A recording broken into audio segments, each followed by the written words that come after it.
భారతదేశంలో ఆమేన్. మీలాంటి వాళ్ళు లేవాలి, యేసు కోసం వచ్చి సజీవ సాక్ష్యాలుగా నిలవబడాలి. అది మన తరంలోనే జరగాలి. అది మన ముసలాలం అయిన తర్వాత కాదు, మనం చూస్తుండగానే ఇలాంటి అద్భుతాలు చూడాలి మనం. ఆమేన్. అయితే నేనేమంటానంటే, నీ రోగానికి కారణం నువ్వు అనుకుంటున్నట్టు ఏందో ఏందో ఏందో కాదు. పాపము పరిపక్వం అవుతుంది, మరణానికి అంటుంది. నీ మరణానికి కారణం ఏంటిది? నీ పాపం. ఇలా మనుషులందరూ ఈ పాపాలు పోగొట్టుకోవడానికి ఎన్నో ప్రయత్నాలు చేస్తున్నారు కదా. మనుషులందరూ ఈ పాపాలు పోగొట్టుకునే పనిలో పడి ఏం చేస్తున్నారో అర్థం కావట్లా. హల్లెలూయా, హల్లెలూయా, హల్లెలూయా. పాపాన్ని గురించి నాకు మాట తెలుసు. పాపం అనేది ఉంటది కదా, పాపం చేయకముందు ఆహ్లాదాన్ని ఇస్తాదంట, చేస్తున్నంతసేపు ఆనందాన్ని ఇస్తాదంట, చేసినాక అసహ్యాన్ని కలిగిస్తాదంట పాపం. అందుకని యేసుక్రీస్తు కూడా ఈ లోకానికి వచ్చి ఆయన ఏమన్నాడో తెలుసా? నేను పాపులను పిలువ ఉచితిని అన్నాడు ఆయన. అవునా? ఎవరిని పిలవటానికి వచ్చిందట ఆయన? చెప్పండి. ఎవరిని పిలవటానికి వచ్చిందంట? ఒక విషయాన్ని సవాలు చేసి చెప్పగలను. నా ప్రభు అయిన యేసుక్రీస్తు క్షమించలేనంత ఘోర పాపి ఈ ప్రపంచంలో ఎవడూ లేడంటే. ఎంత ఘోర పాపాన్నైనా క్షమించగలిగిన సత్తా, ఆ సత్తా, ఆ చరిత్ర, సుచరిత్ర కలిగిన వాడు నజరేయుడైన యేసుక్రీస్తు. ఆమేన్, హల్లెలూయా. నీ రోగాలకి కారణం పాపం, నీ శాపానికి కారణం పాపం, నీ దరిద్రానికి కారణం పాపం. ఈ రోజున ఇక్కడ ఈ సభలు ఎందుకు పెట్టారో తెలుసా? డేవిడ్ గారికి పైనుంచి ఏమన్నా వస్తాయేమో అనుకుంటున్నారే మీరు? హల్లెలూయా, హల్లెలూయా. ఏమన్నా వస్తాయేమో పైనుంచి. నన్ను కూడా ఆ మధ్యలో ఎవరో ఒక ఆయన ఇట్లా అడిగింది, ఎలీషా గారు మీకు పైనుంచి ఏమన్నా వస్తాయా అన్నాడు. రావు అని చెప్పి 15 సంవత్సరాలు చెప్పినా కూడా అంతే అడుగుతారు. ఇక కోపం వచ్చేసింది. వత్తాయిపోరా అన్న. రావు అంటే చెప్పి ఇసుకొచ్చేసి వత్తాయిపోరా అన్నాడు.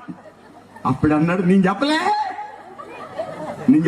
15 సంవత్సరాల నుంచి దాచిపెట్టండి, ఇప్పుడు వస్తాయంటండి, ఇప్పుడు వస్తాయంట. నేనన్నాను, అవునరా, పైనుంచారా వచ్చేది అందరికి.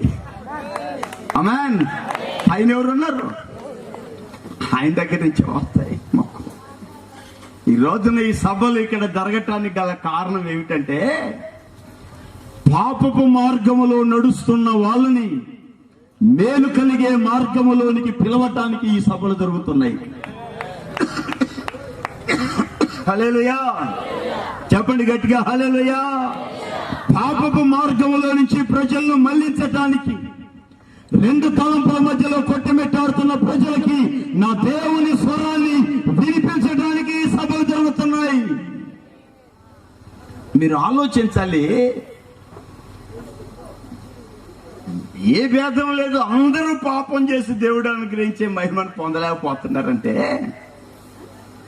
ఆ రోజు నుంచి ఈ రోజు వరకు ప్రపంచ మానవాళి అంతా ఒక స్లోగన్ పలుకుతుంది కదా.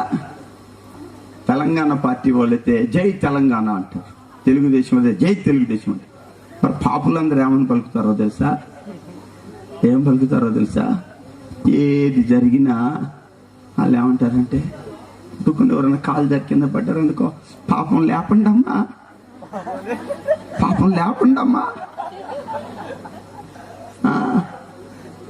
ఎవరనక ఎవరికన్నా జ్వరం తగిలి ఇంట్లో పడుకున్నా అనుకో, పాపం హాస్పిటల్లో చూపియమ్మా. ఏం హాస్పిటల్లో చూపియమ్మా? పాపం హాస్పిటల్లో చూపియమ్మా. ఆ పిల్లగాడు వచ్చి 3 సార్లు పాట పాడతా అంటే అమ్మగారు ఏమంటారు తెలుసా? పాపం 3 సార్లు అడిగిండు, పాటకి ఛాన్సీ రాదు పాపం కదా. ఇలా పొద్దున్న లేతే సాయంత్రం దాకా మనం తెలుసుకునేది ఎవరినో తెలుసా? యేసయ్యని తక్కువ తెలుసుకుంటాం. ఎవరిని ఎక్కువ తెలుసుకుంటాం? పాపాన్ని ఎక్కువ తెలుసుకుంటాం. ఏది చూసినా అయ్యో పాపం, అయ్యో పాపం, అయ్యో పాపం. అసలు ఈ పాపం ఎవరు నేర్పాడరా మనకి? దాన్ని మర్చిపోయి అయ్యో యేసయ్య అందే మనిషి అసలు రాదు, నోటికి యేసయ్య అన్న పదమే రాదు. దీన్ని తెలుసుకోమంటే 24 గంటల కనపడ్డాలు చూసి పాపం పాపం పాపం పాపం పాపం, లాస్ట్కి జీవితాలు పాపం అయిపోతున్నాయండి. ఆ మాట చెప్పనా మీకు? మీరు చెప్పమంటారా? హల్లెలూయా. ఒకసారి ఇట్లాగే ఒక ఆయన గుమస్తా పని చేస్తుండ దగ్గర, గుమస్తా పని చేసే ఆయన. మరి ఎందుకు రాసిండో ఏమో తెలియదు కానీ దొంగ లెక్క రాసిండు. ఒక 25,000 దొంగ లెక్క రాసి ఆ 25,000 తీసి జేబులో పెట్టుకొని ఇంటికి పోతాడు. దొంగ లెక్క రాసిన డబ్బులు చూడు అని పెద్ద వాన. ఆ వానలో కూడా 25,000 జేబులో ఉన్నాయి కాబట్టి ఏడాగినా బాగుంటది కదా అని రోడ్డు మీద అట్టే నడుచుకుంటా పోతుంటే లాస్ట్కి వచ్చేసరికి ఆ దారిలో ఓ పోలీస్ ఆయన జీప్ వేసుకొని పోతాండి ఇంటికి. అనుకుంటు కదా పాపం ఈయన ఎవరో తడుచుకుంటా పోతుంటే కాస్త ఈయన కూడా ఎక్కించుకొని దగ్గర డ్రాప్ చేద్దాం కదా అనుకొని ఈ పోలీస్ ఆయన పోయి ఆ గుమాస్తోడి పక్కన కారు ఆఫ్ చేసింది. ఎక్కరా అందామని వెంటనే ఇటు మనుషులు ఏమనుకుంటో తెలుసా? నేను దొంగలెక్క రాసిన సంగతి మా ఓనర్కి తెలిసినట్టుంది, పోలీసులకు ఫోన్ చేసి చెప్పిండు, ఈ పోలీసు వాడు వచ్చి నన్ను ఎక్కించుకొని పోవడానికి వచ్చిండని వీడు ఉరుకు పుచ్చుకున్నాడండి. వీడేంద్రా నన్ను చూసి ఉరుకు పుచ్చుకున్నాడని ఆడురక వీడురక ఆడురక ఏడురక లాస్ట్కి వచ్చేసరికి ఒక దగ్గర గల్లా పట్టుకున్నాడు. చెప్పరా ఏం చేసావు అన్నాడు. అయ్యా పిల్లల కల్లో నేను ఆయన క్షమించిన ఆయన అంటాడు. ఏం చేసినావో చెప్పరా? 25,000 దొంగలెక్క రాసా నిన్ను ఆపింది అందుకు కాదురా, నా జీబులు ఎక్కించుకుందామని ఆపిన. కానీ ఏం జరిగిందో తెలుసా? నీ పాపం నీకు నెమ్మది లేకుండా చేసింది. ఏం లేకుండా చేసిందే? నీ పాపం నిన్ను క్షేమంగా ఉండనివ్వదు, కుదురుగా కూర్చోనియదు. ఎప్పుడు అది నిన్ను వెంటాడుతూనే ఉంటుంది. అందుకే దైవజనుడైన ఇర్మియా గారు అంటాడు, మీరు నడుస్తున్న మార్గాన్ని ఆలోచించండి. అది మేలు కలిగేదా కీడు కలిగేదా? మేలు కలిగే మార్గం ఏది అని అడిగి అందులో నడుచుకోండి. మొదటి మార్గాన్ని ఆలోచిస్తే అది పాపుల మార్గం అని తేలిపోయింది. ఇక దాంట్లో ఏం నడుస్తాం? సరే, రెండవ మార్గాన్ని గురించి మనం ఆలోచించేద్దాం ప్రియులారా. సామెతల గ్రంథం